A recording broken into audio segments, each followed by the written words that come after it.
All right, welcome into Onorato and Bagnardi. Chris Onorato, Sean Bagnardi, hanging out with you and ready to talk with Kevin Herter from the Atlanta Hawks, of course, the Shen grad. He's our guest on today's show. Bags cannot wait to talk to the man they call Red Velvet. How are you, brother? The man you call Red Velvet. I am well. Listen, this is a significant downgrade for you. In a week, you have gone from Maui to Malta.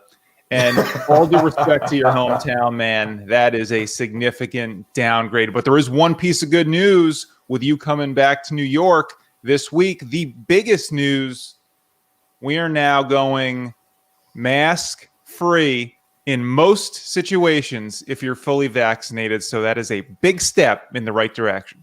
Yeah, look, we're all ready to get back to what we remember as normal, right? And this is a significant step, that's for sure. All right, let's get going into this show. We've got the NBA playoffs right around the corner. Forget this play-in tournament garbage, although last night's Lakers-Warriors game was a lot of fun. We're going to talk about that.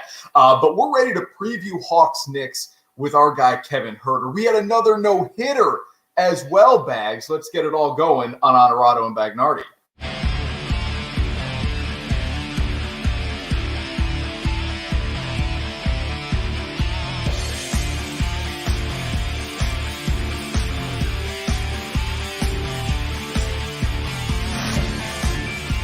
This is Onorato and Bagnardi, brought to you by Outfit House.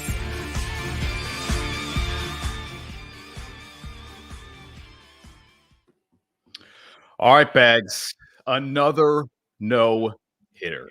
Wow, in Major League Baseball. I mean, unbelievable. We've got 6 of them so far this season. Corey Kluber is the guy who does it on Wednesday night for the New York Yankees, and he becomes part of, that storied Yankee lore, of course. But 6 is the number that everybody is talking about here because it's only one shy of the Major League Baseball record for a single season in the modern era. Now, I'm going to throw 1884 out of the window. I don't know what you want to do, Bags, but for me, I'm getting rid of that number.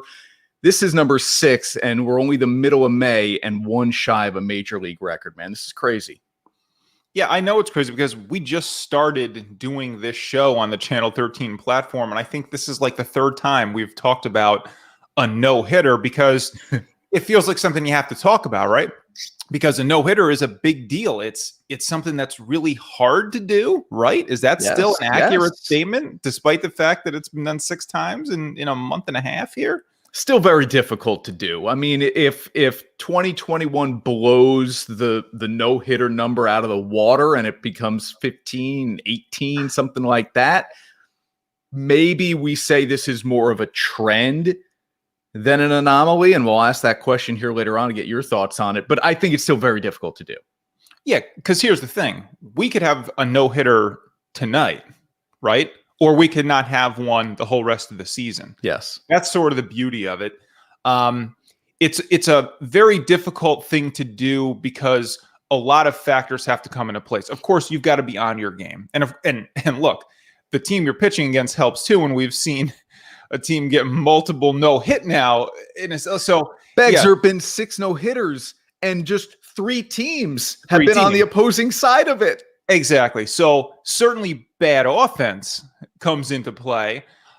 We are seeing bad offense across the league. We're seeing good pitching too, but a part of that bad offense is then the really bad offense, the worst of the worst, and those seem to be the teams now getting no hits. So I still put a lot of stock into it. We've talked about it as being something like, okay, it's not always a Hall of Fame type guy who gets it done. So then is the big deal? And I said, yes, because it's about that night. It's about one game, one guy just having it all, being unhittable for that night. And that's what we're really celebrating is the one night accomplishment. We don't have to celebrate their whole career for what they did on that one night. So I do still put a ton of stock into it, despite the crazy numbers this season. I guess the question for me to you would be, how many do we have to see before you start to say, boy, something is weird here? Are we there already? No, and I'm not even going to jump to that conclusion based on one season. So if we see these over a 5-year trend where you're getting double-digit no-hitters every year, clearly there's an issue in Major League Baseball where guys just aren't making contact, aren't putting the ball in play, aren't putting pressure on the defense, aren't being selective in the box about which pitches they swing at and don't swing at. Remember, let's look at what Kluber did last night here, okay? I mean, well, that 9 innings pitch. Boy, if he went 12, that would really be something. That would went 9 innings, okay? Right. And he was so good, Bags, that the only blemish on his record last night or on the stat line was a 4-pitch walk in the 3rd inning. He only 101 pitches. If you briefly looked at the board there, only 101 pitches. I mean, he didn't labor through this. How often do we talk about, are they going to send him back out there in the 8th or 9th inning because he's approaching 130 pitches? That was never an issue for Aaron Boone on Wednesday night. Do you even send Kluber back out there, right? He's at something of an advanced age. Do you want to risk this arm that you hope is a factor in September and October for you by chasing a no-hitter, which I feel like is a really nice accomplishment in a career, but certainly not determinant of a Hall of Fame career? Yeah, you're not going to. And also, you don't want to blow a guy's arm out, certainly trying to get one. But you're right. Wednesday, man, it was a no-brainer. We went on no-hitter watch in the newsroom, I think, in about the 7th inning. And I said, first question was, how many pitches does he have? And once that was like not even in doubt, you think, okay, he's probably going to get it then, the way he is rolling.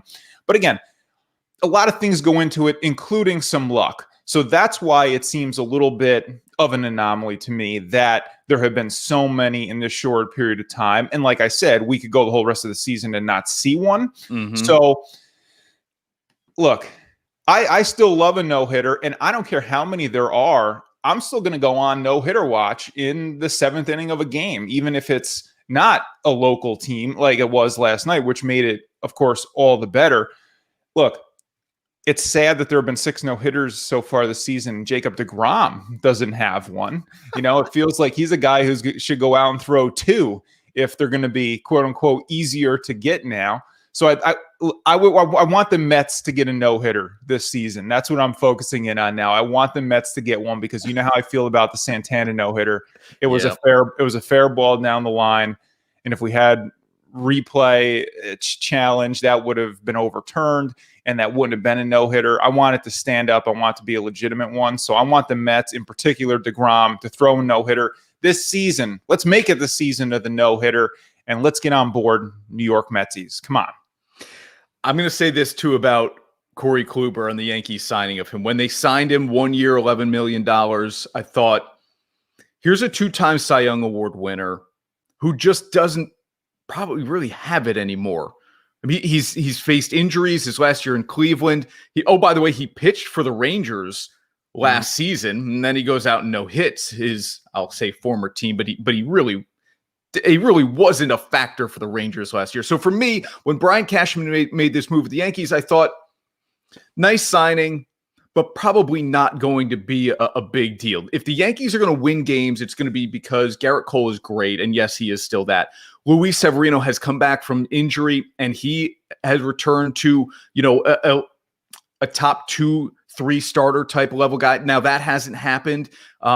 Jordan Montgomery takes a step forward. We've seen that. But Kluber, Bags, gets his 4th win of the season. He's got an ERA now under 3.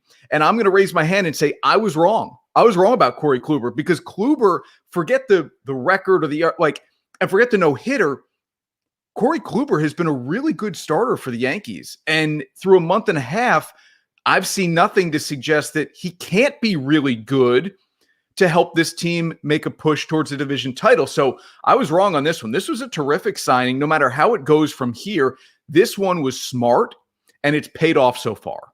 Yeah, for all the conversation about the Bronx Bombers and they're going to live and die by the home run and you can't rely on that in the playoffs. Yeah, you need the pitching in the playoffs. And if that is going to round into shape the way the Yankees want, look out, come postseason time, they're going to be legitimate title contenders, as they should be every year, being the New York Yankees.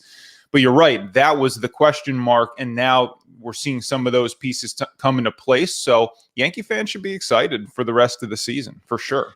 There's a reunion in the NFL. Tim Tebow with Urban Meyer, but not at the quarterback position. This thing is, we've been hearing a lot about it since draft night. It is really coming together now. What do we think about Tebow coming back to the NFL? Can he find his way at a different position other than quarterback? We've got NFL power rankings in preseason. What do you see who's number 3? Because I can already tell you, you know who 1 and 2 are. Flip-flop them however you want, but you know who 1 and 2 are. Where do you see who number 3 is on that list? And we'll get into the NBA playoffs, and we're going to do it next with our guy, Kevin Herter. Bags, cannot wait to talk with Kev as the Hawks and Knicks get ready for a first-round matchup. That's coming up next right here on Onorato and Bagnardi. With 4 locations in the 518, Bold has you covered. Delicious? I think that's a yes. It's never been easier or more affordable to eat healthy. Salads with 17 dressings to choose from. Acai bowls with unlimited toppings. Power grain bowls, oatmeals, smoothies, artisan toasts, and Belgian waffles. Live bold 7 days a week. At work, home, or on the go. Dine in, grab and go, pick up or delivery. Live bold, eat bold.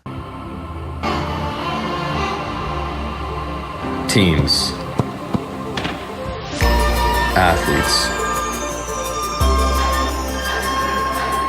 organizations. We're transforming the custom apparel industry through product and purpose.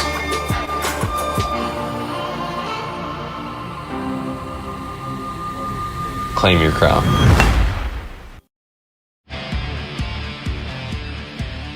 And now, back to Onorato and Bagnardi. Brought to you by Outfit House. All right, Bags, the NBA playoffs, man. We debate this all the time. If you can only have one type of playoff format, what are you choosing? And I have zero conviction because I kind of just go from season to season. And now the NBA playoffs are here. I'm all in with that and the Stanley Cup postseason, man. I know you are especially fired up. Best of 7, because look, in any one game scenario, anything can happen. You get a best out of 7. The best team is going to win, and that's what we want. We want it to be decided on the field, on the court in this case, and that's what we're going to get with all these great playoff matchups we have. A lot of them in the first round. This is going to be a good playoffs really from start to finish, which not to say that's unique, but we have some matchups, especially with the play-in tournament, adding some interest where it's like, well, you know, the 1-8, the 2-7, not exactly what they used to be. So this is going to be exciting from start to finish. Yeah, I mean, in the West, could you imagine if it were LA and Utah in the real first round? Crazy stuff. And how about this? I mean, just in sports, the stars align sometimes. And our guy, Kevin Herter, made his NBA debut at Madison Square Garden. Now he's going to make his playoff debut at Madison Square Garden. It's just crazy that he comes back to the home state for his first postseason appearance. And we've got Kev on the show. Kevin Herter, of course, from Shen, with us here on Onorato and Bagnardi. Kev, how are you, man? It's good to see you. I'm doing good. How you guys doing? We're good, brother. Congrats on the playoffs. I know you're pumped, and I know more than that, you're busy. So let's dive right into it.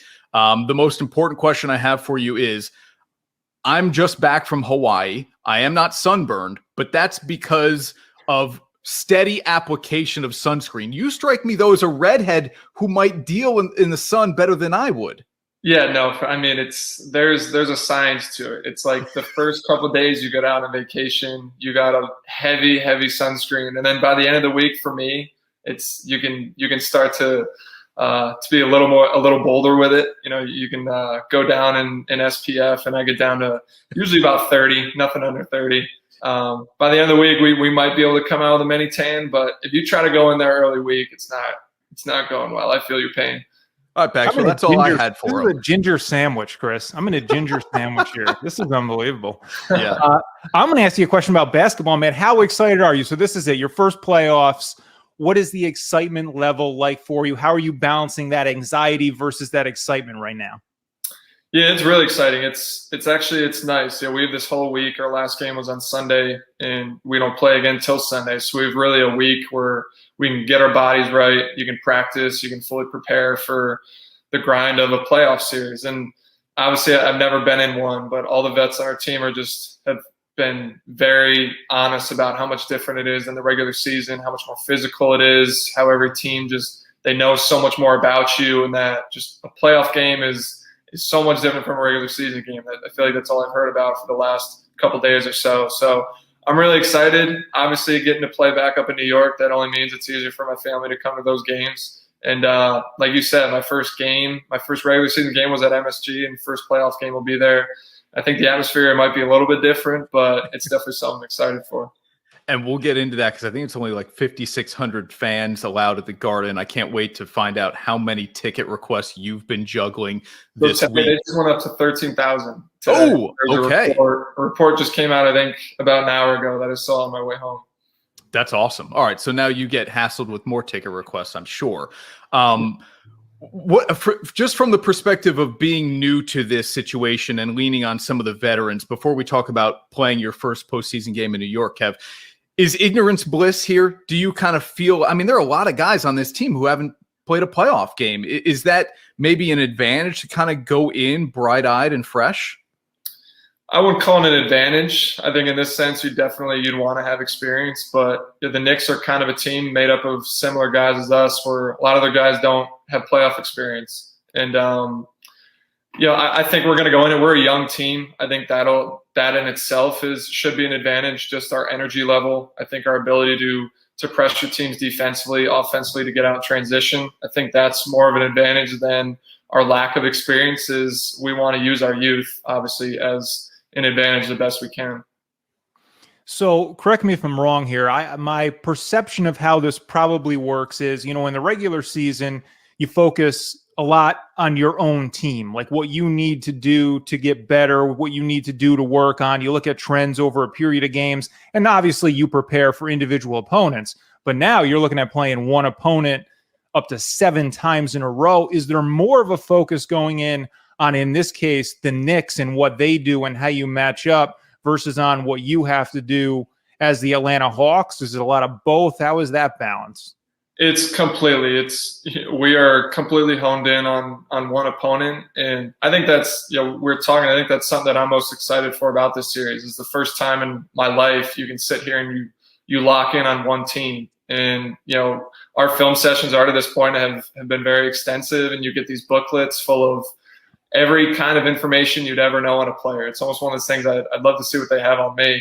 But, every single play that these teams run, obviously, which players they run for specific players, where these players like to get their shots, and every single tendency that you possibly can know about a guy is something that we have to study within the next couple of days. And it's a lot different because the way the NBA works, you only have usually one day in between each opponent. It's a lot of times a quick scouting report. You get to know their strengths, and you watch a 30-minute film session with your team, and you go out and you play. And in this, you're spending hours. I can't imagine how much time our coaches are spending doing it, but as players, you're spending hours trying to learn as much as you can about a team as you can in the next couple of days. But it's a lot. It's stuff, again, that I didn't even know they had stats for certain stuff, and they do, and that's what we're studying.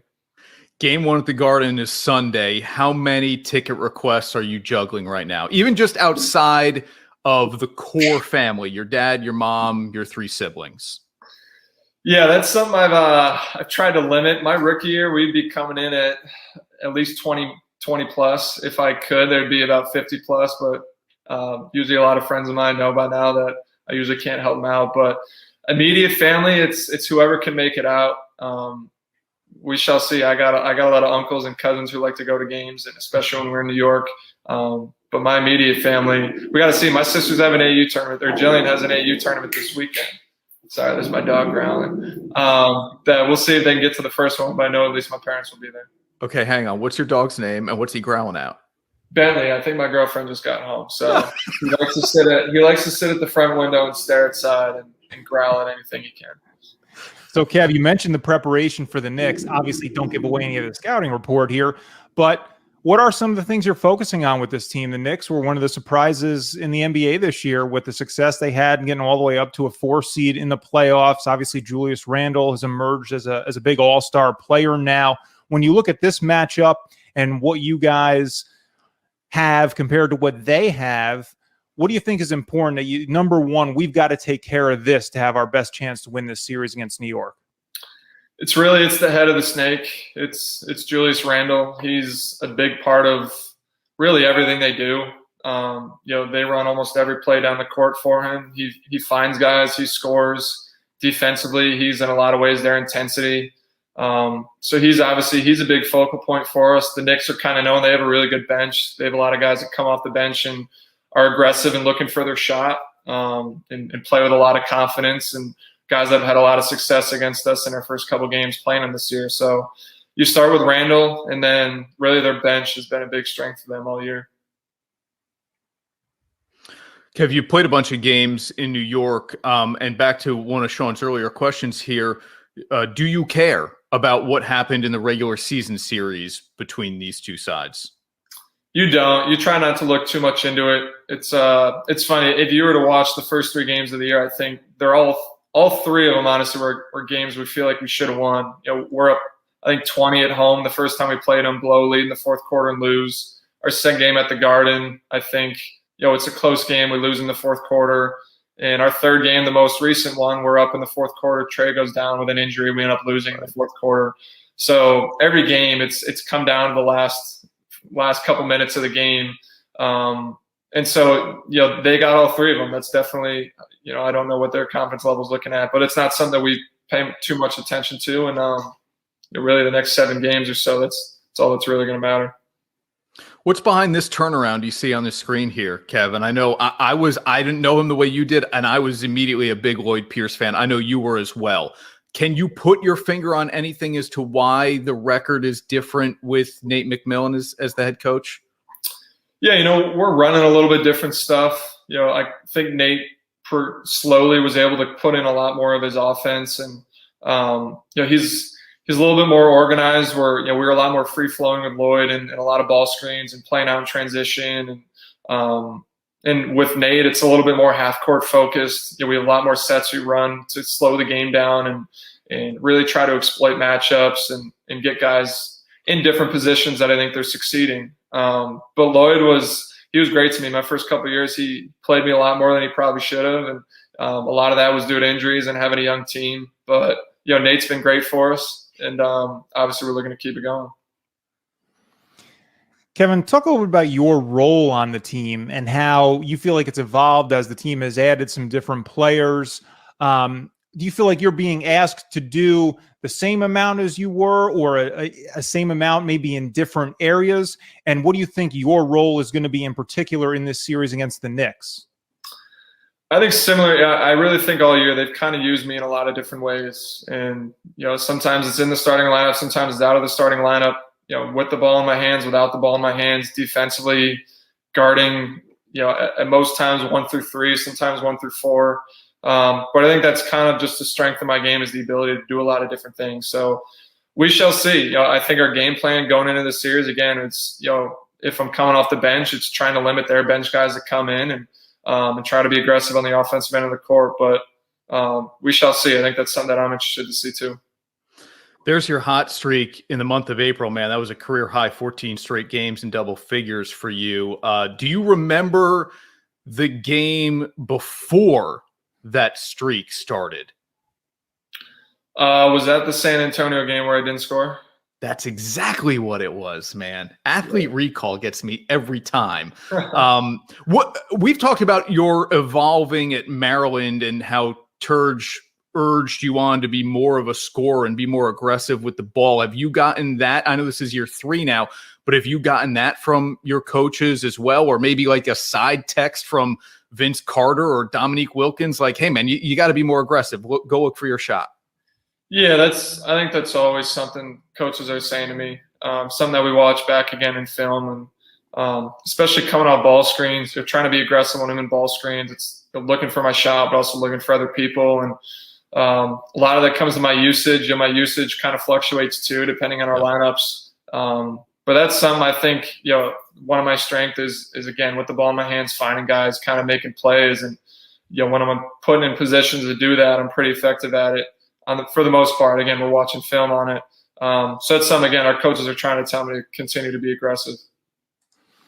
So obviously the team, I mean, since you have joined it, you've seen it. It's been an evolution, man, where this team has taken a step forward every year. And now here you are in the playoffs.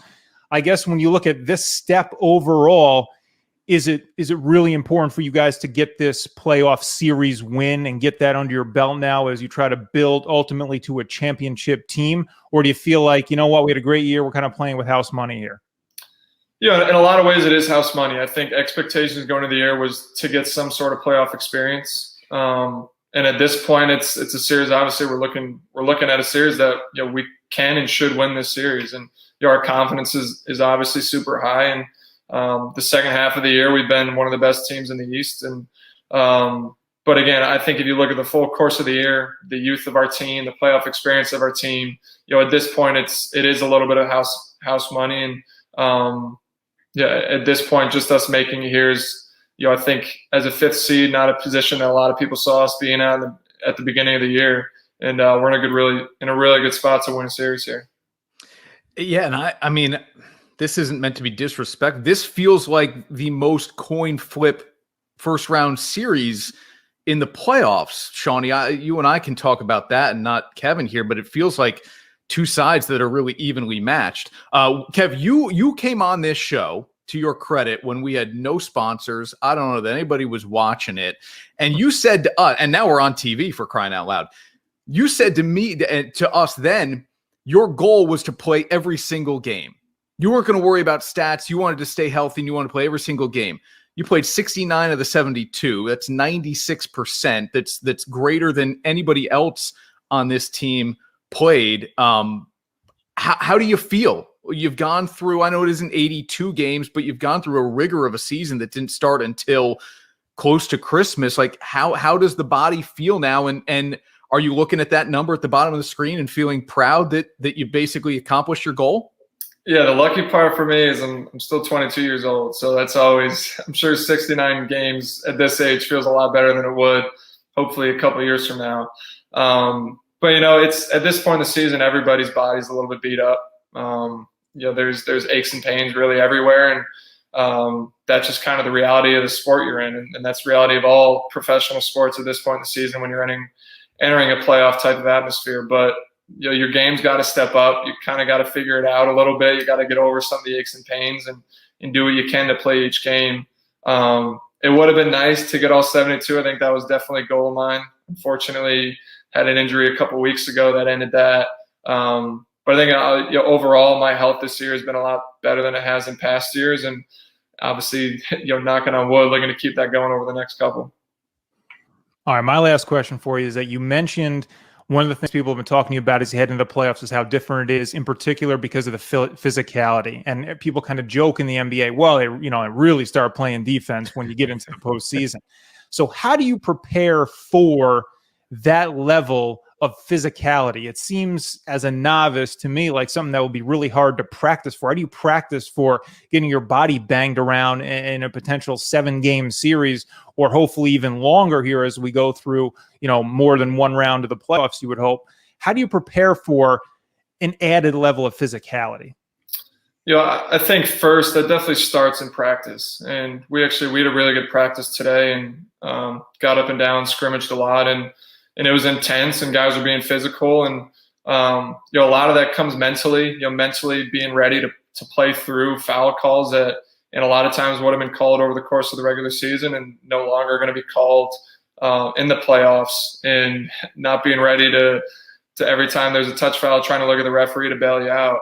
But that is, the playoffs, they're kind of known to be more physical. Even watching last night's games, there's seemed to be a lot of plays and a lot of calls that players would have gotten if we were in the regular season that refs kind of let the players play through last night. And you can see how much different the game's going to be. But mentally, you got to be ready for it. And then physically, you do what you can in practice to try to create that type of atmosphere. And you get your treatment after the game and you go do it again.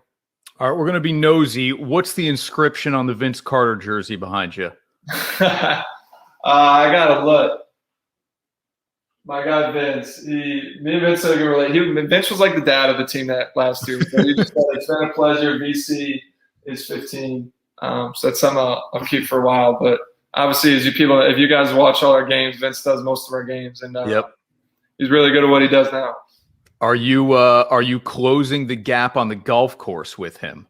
Definitely. Vince plays like 6 times a week, so it might take me a long time to be able to close the gap on that, but my golf game is for sure a work in progress. Okay, one of the last ones here. What's the more impressive Tony Snell stat? The fact that he shot 57% from downtown, insane, or that he hasn't missed a free throw the last 2 seasons? We won't mention that it's only been like 43 attempts. I mean, both those stats are insane. I think that he was the first 50-50 100 club or something. I mean, that stat is ridiculous. So I'm going to go with his 57% 3-point field goal. Just it almost feels that every time he shoots, you expect it to go in. It's like right away. It's almost like you just turn, you start running the other way down the court. The guy's been unbelievable all year. He gets his work in every day. It's kind of one of those guys, like a true professional. He's every day. It's like he has the same routine. He gets all the shots in. He knows what his strengths are, knows what his weaknesses are, and he sticks to what he does. And at the end of the day, the guy just bangs threes. And finally, dude, I know big things are coming to Half Moon. This is the Impact Athletic Center. You see the website there at the bottom of that sign. It is evolved, and I don't know who took these pictures, but we stole them. So whoever took them, thanks. Big things happening, Kev. That I know you're part of this, and obviously your dad, Thomas, is heavily involved as well. Man, are you pumped to see this thing really kind of come to fruition? It is, and the best I can do right now is I keep seeing pictures of it. My family back home has just been raving about how much it's come along really in the past couple of weeks, and just the eye test. It was tough for people to feel like it was close without actually seeing it. And I think if you were to drive by it now up in Half Moon, you'd realize how real it is and how big it looks right there next to the road. But we're hoping to be up in September. Obviously there's a lot of different people that have worked really hard, and we're hoping to have it up soon. And I think the court goes in hopefully at some point this summer, end of July. So there's a lot of really cool things working there. Again, if you haven't driven by it, I think you'd be surprised at how big it is. But it's a great project, and it's moving along nicely right now, and just looking to get to the finish line. When all the courts are in up there and you're home, will you be game enough to take on Chris and myself in a game of horse? Oh, what are you doing? No, we can definitely make that happen. Yeah, that's what I'm talking about. Cool. I mean, do we even Bags ask questions all the time, like, do we have any chance of like making contact against Jacob deGrom? And the answer is no. Pete Incaviglia, who's the new Valley Cats manager, last week said, no, you guys have no chance. Would we even get a letter off Kevin? No, because he could just dunk the whole time. Well, no, it's going to be just shooting, which I know, look, that's his specialty. But yes, no, we can't allow that. Come on. As I say, we can make whatever rules you want. It's the fact is we could just go straight to dunking. We could, I don't know. Usually when I play my sisters one-on-one now, I'm not allowed to shoot in the paint. So everyone's used to making rules like that. Yeah. Okay. Well, believe me, we're going to come up with some ridiculous rules to try to give us a little bit of a chance. We would not beat his sisters in horse either. So I'm no shame at all losing to Kevin. We have no chance. No, nobody in the Herter family. Nobody. No. It'd be fun though. It'd be fun. Yeah. Well, we'll make it happen. We'll find a way. Kev, man, thank you so much for all the time, dude. Game 1 against the Knicks is Sunday. It's been great catching up with you, and can't wait to see you in person at the Impact Athletic Center real soon, man. Perfect. Yeah. Thank you guys. Really appreciate you having me on. Good luck, Kev, man. Be well, Thank buddy. you. Good luck, man. Yeah, go get them. I'm allowed to root against the Knicks, right? I mean, I'm going to. So I don't care if I'm allowed to or not. I'm going to. As a Nets fan, please root against the Knicks. Come on. And you got to root for Kevin anyway. So this is an easy one. Of course. The Knicks. The Knicks. Come on. Look, no doubt. Julius Randle's been great. They're playing defense as we talked about. But as I've long said, my biggest concern with the Knicks is that now you get to the postseason, everybody's going to play defense. Yeah. So are the Knicks going to have enough offense, enough firepower now to really hang in these games? And for the defense they play, they're still going to have their hands full with this Hawks offense. So I'm excited for this series. I'll save our prediction on it for a little bit later in the show, but I'll say 6 games. I'll tell you who's going to win later on. At Marcella's Appliance Center, our commitment is to you, providing essential appliances that families depend on. For cooking, refrigeration, cleaning, and sanitation, plus appliance repair, you can have peace of mind that Marcella's is here for you today and every day. Like we have been since 1957, helping you make the right choice with trusted brands like Whirlpool, Maytag, KitchenAid, JennAir, and many more. Shop Marcella's Appliance Center in-store, online, or by phone. We're here for you. Happiness is found in simple things. The sun on your face, sharing laughs, at the campground, getting wet, relaxing together, the love of family. There's never been a better time to go outside and play. Alpenhaus Pool Spa Boat and RV, bringing families together and creating memories since 1964. And now, back to Onorato and Bagnardi. Brought to you by Alpenhaus. Chris Onorato and Sean Bagnardi back with you here now. And Shawnee, great to catch up with our guy, Kevin Herter, of course. It always is. You say one of those teams is going to win in 6 games. Which one is it? That would be Kevin Herter's Atlanta Hawks. Yeah, I like them just because of the offense. But you said it early here. This is going to be kind of a coin flip of a series, and it might be the best first-round series in terms of the matchup. It might not end up being the best first-round series, because I do think at least 1 or 2 will probably end up going 7. And like I just said, I don't think this is one of them. But this is... they're so evenly matched. They're so young, and have playoff inexperience makes it really interesting. And I'm on Atlanta. Now, I know I like that you're making some of our Knicks viewers, fans angry here with your Nets comments. Yeah, I know you don't care. Look, I'm taking the Hawks too. Come on. I'm going to root against Kevin Herter. No chance. I hate to just go 6 with you here. 6 is always like the safe default. The series ends in 6. I'll take Atlanta in 6 as well. A game 7 at the Garden, I don't love. Then that's why. That's why 6 makes sense, because game 6 would be them at home with a chance to close out the series. If it goes 7, I would favor the Knicks at home, but I just don't think it's going to. And look, we talked about it being a coin flip of a series. Game 1, New York is a 1.5 favorite. Yeah. Exactly. And that basically means that, it depends on what happens, but when Atlanta's at home, they'll be favorites. Yes, exactly. Yeah, and I'm sure they probably will be, like you said, depending upon what happens in games 1 and 2. All right, we're going to dive deeper into the NBA playoffs here before we say goodbye. But before we do any of that, Bags, there's NFL news here. Now, I love lists. It creates good conversation. You and I talk about who ranks where all time and all that stuff, as any average fan would do, right? There are sports talk shows out there who would say, don't talk about NFL power rankings. It's boring. Not to me, it isn't, especially not before the season starts. And so I saw this list of NFL power rankings. It's a preseason poll, if you will. And what jumped out to me was, yes, who's number 1, but more so, what team is number 3? And if you take a look at it here, it's the Chiefs at 1. Okay, not shocking, right? Because I think most people would argue the Chiefs have the best chance of winning the Super Bowl this year. But look at the Bills at 3. Would you put the Bills that high? In other words, in terms of Super Bowl contenders, Bags, is it Kansas City, Tampa Bay, and then Buffalo? Okay, I'll get to what we're looking at here in a second, but I have to address the fact that you're dead wrong about these power rankings. And you pointed out, especially because it's preseason. No, that's why I especially don't care about this.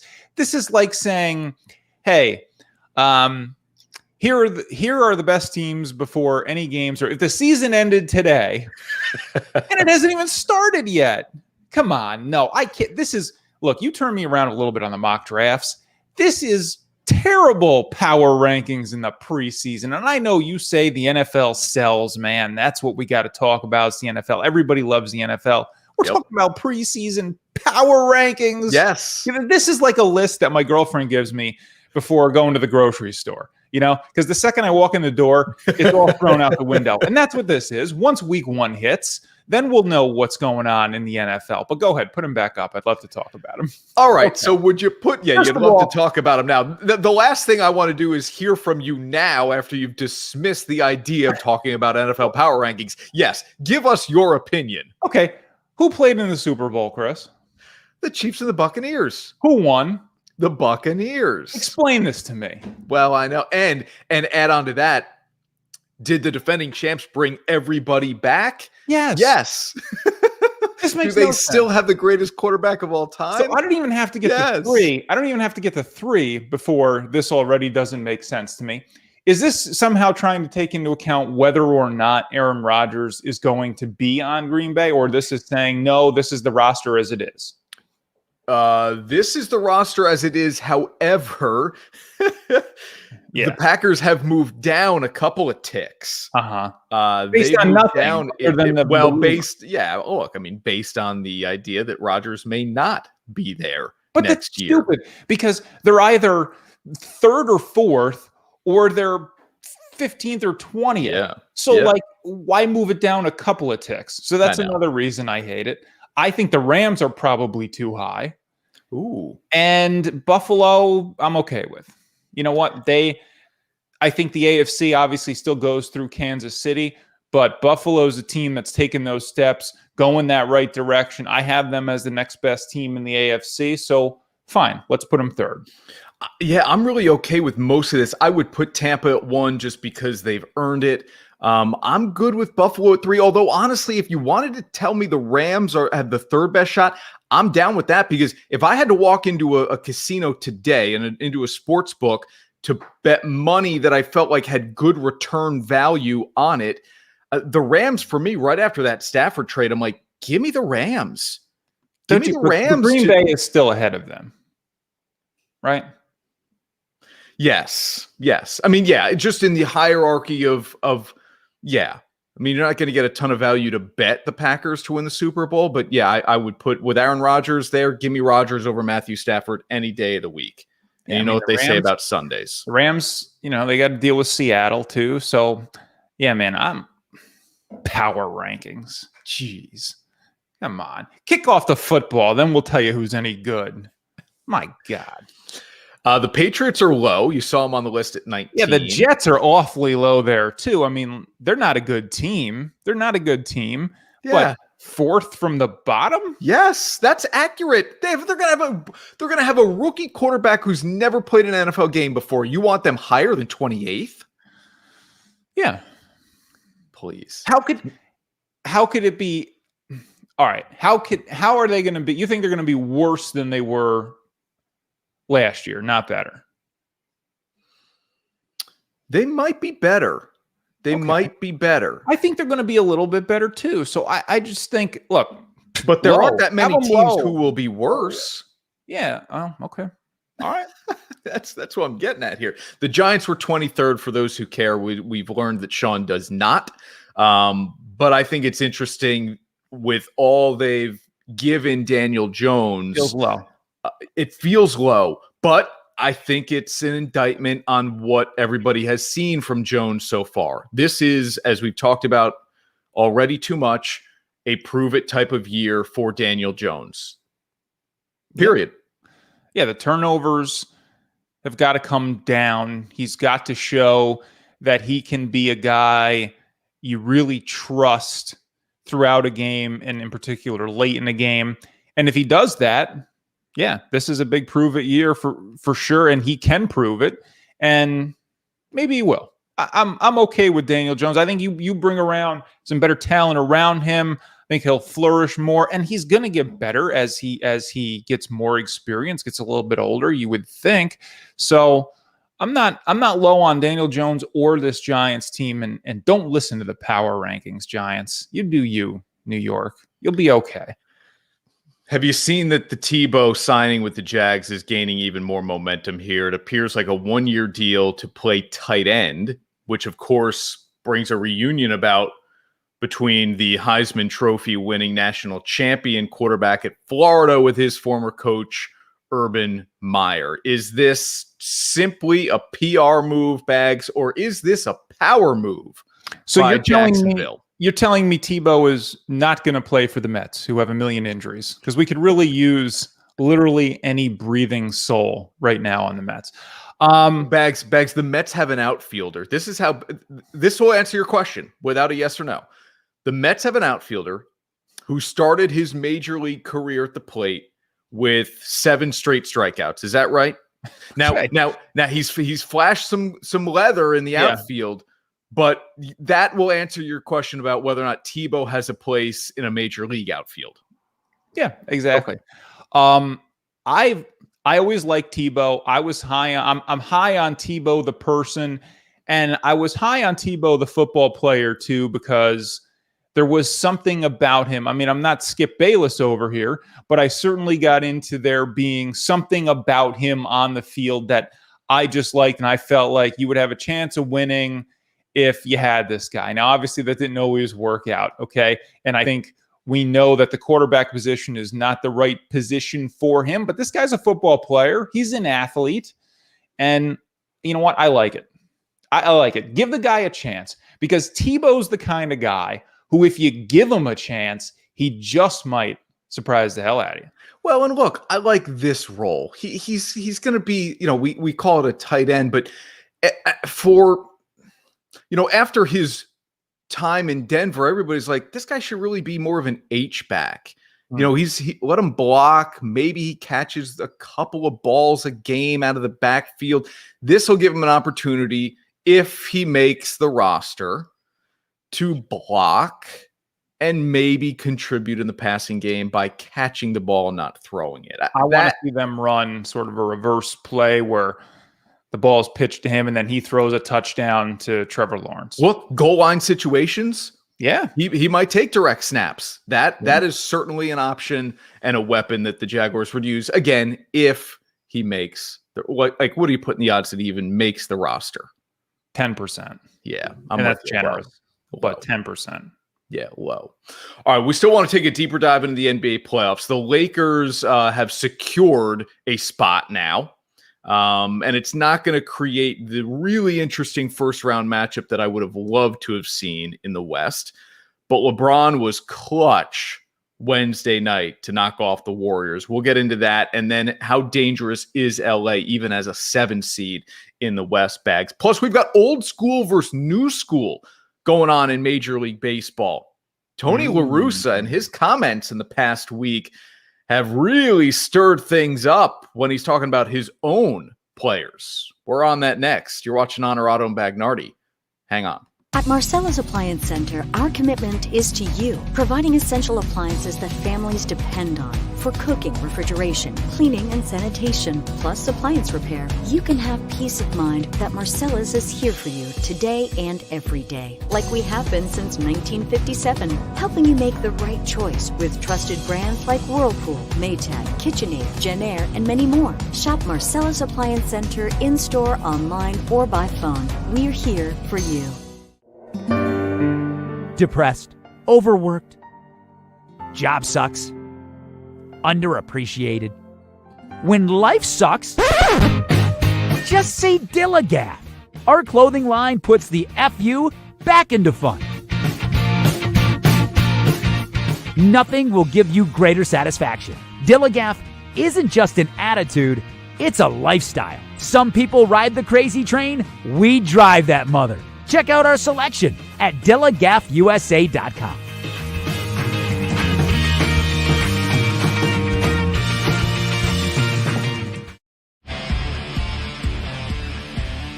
And now, back to Onorato and Bagnardi. Brought to you by Alpin House. All right, Bags, in LeBron James' career, there have been plenty of people who said, doesn't really have the clutch gene, which I'd love to learn where that is in the DNA of somebody, the clutch gene itself. LeBron had it Wednesday night, man, tied at 100. He made the big shot, a deep three, shot clock running out, and the Lakers beat the Warriors 103-100 to secure the 7th seed in the West. How dangerous is this Lakers team now moving forward, assuming, right, that health continues to be part of the equation on the good side of fortune for Los Angeles, meaning, of course, James and Anthony Davis? As dangerous as they can possibly be. They're the world champions until they're not. They are the most experienced now, of course, after that championship run, and you got LeBron James, so that makes you the most experienced in the playoffs. The guy's been in the finals, it feels like every year of his life. Yeah, they to me are the favorites in the West if they're healthy, 7 seed or not. And how could they not be? Who are you going to tell me? You can't name one team in the West who you would put above this Lakers team right now. You just can't do it. They are, until they get beaten, and until they get beaten 4 times, they are the world champions and they are the favorites in the West. I know. I hate to agree with you here because I have so much love for the Jazz, Mitchell and Gobert and Ingles, and so much love, but I don't think I can go there. The Clippers have a ton of talent. I don't think I can go there. The Nuggets now do not have Jamal Murray. They may have the MVP, but they don't have Jamal Murray. And so I can easily say Denver's not as much of a factor as they could be. Yep. Phoenix, I know. How about I just skip over the Phoenix Suns? But, yeah. No, it's you're not going to pick Phoenix to beat the Lakers 4 times, as you've said. No, I don't. It's not. No, and Drummond adds a real nice element to this Lakers team too. A guy who can just go out there and eat up rebounds and be a huge body on the inside when you're extending the floor with Anthony Davis. You got LeBron James healthy in the postseason with other legitimate weapons. You got to go with that. If you've learned anything, this would be like betting against Tom Brady, which you so famously do. If you've learned anything from watching the sport for the last decade and a half, LeBron James. You're right. For as much as I have picked against Brady, I've done that many times in LeBron's career as well. I'm not going to do it. Not going to do it right now, or at least I'm not going to do it today. Okay? Not going to do it today. That's for sure. All right, over to baseball here again, Bags. You want to say something about your Brooklyn Nets? I don't have a great amount of interest in the Eastern Conference until we get to the next round, to be quite honest. I like how you said over to baseball and then asked me about a basketball team. No, the East is going to go through Brooklyn. They should be the favorites in the East. As a fan, I don't say that as a fan of the team. I say this as a fan of basketball. If the big 3 are healthy, which it looks like they finally are, then they should be the favorites. I'm not worried about Philadelphia or Milwaukee or even Miami beating this team 4 times in a series. I'd be more worried about the Heat, frankly, than even Philly or the Bucks. But I'm taking the Nets. We already talked about Corey Kluber's no-hitter and the fact that it was the 6th in baseball this season. This maybe is getting even more headlines than the no-hitters. We had 2 in the last week, 4 in the last 15 days. But Tony LaRussa's comments, he is the White Sox manager, 76 years old. This is an old school versus new school type of conversation here. Is he right to criticize his own player, and that is Yermin Mercedes, for swinging 3-0 against a position player in a blowout and hitting a home run? Or is he now out of touch with the way baseball and professional sports in general are being managed with players and personalities? He's wrong here. And this bothers me because I lean old school in just about every old school, new school argument when it comes to baseball. I don't like how the game has evolved and being in this strikeout or home run kind of era. But he's dead wrong on this, man. There are certain things in sports. You take a knee in football, right? When you can just kill the clock that way and you have the lead. In basketball, you take a shot clock violation at the very end of the game, if you can't dribble out the clock all the way. No, this is not an example. You don't stop playing. What are you going to do? You should stand there and take ball 4 against a position player and have this game just go on forever. Or you try to put the ball in play. Look, if you don't want a position player in there, then have a pitcher in the game, right? I mean, if you want to stop another team from doing something offensively, do something better defensively. He's up there to be a hitter.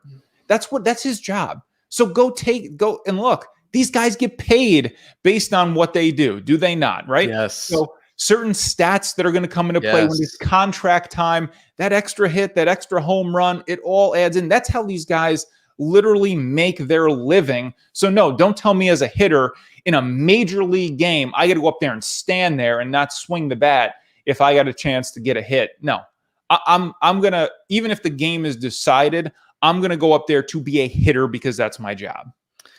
Here was LaRussa post-game after Mercedes hit that 9th inning homer off. It was Williams Astudillo, who was the position player. It was a 3-0 count in the 9th inning, and the score was 15-4. Did he throw a strike? He threw it close enough to the plate for Mercedes to hit it out.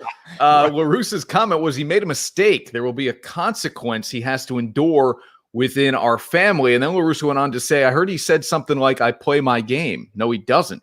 He plays the game of Major League Baseball, respects the game, respects the opponents, and he's got to respect the signs. Now, here is an added element we haven't talked about yet, is that apparently the third base coach gave Mercedes the take sign. Okay. He ignored it and swung away. Now, if that is true, I have an issue here because we all have done things, been forced, if you will, to do things in our professional careers that we don't want to do because somebody has the say to make us do those. That's the way life goes. Yep.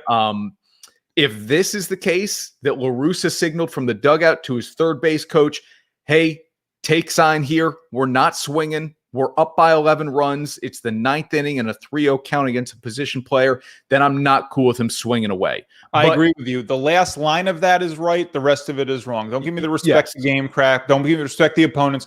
You respect the opponent by playing the game against them. That's what you do. You don't take it easy on a major league team. To me, that's more disrespectful. I agree. And I feel that way about any other sport. And I know there are the unwritten rules, like you mentioned in football and basketball already. But if guys want to play to the final buzzer, I'm okay with that. Here's what I hate. I hate when a team is losing and you've emptied the benches and now you get some gym class hero out there who wants to press full court on the losing team. And he wants to press and try to be the hero. It's like, dude, you're losing. Let's just play this thing out a little bit. It doesn't have to become a hardcore finish to the end every single game. But if you want to compete to the very end, I'm good with that. If you don't want to take a shot clock violation, if you don't want to take all of that much of a knee, I'm good with that. Let's play the game. Yeah, because at the end of the day, we're talking about a professional sport. Yes. This isn't high school, right? Where you say, yeah, we're drubbing this team. They can't even get off the field. Different story. Right. In any professional sport, you play the game and you play it to the end. That's what you do. Yeah, I'm with you 100%. Albany Empire return next weekend, Bags. How about that? Sweet. That is local and happening. The Valley Cats are right around the corner as well. Thanks for watching, everybody. You've been watching Onorato and Bagnardi right here on the News Channel 13 Facebook page, as well as on My 4. Thanks for hanging out, everyone. We'll see you next week.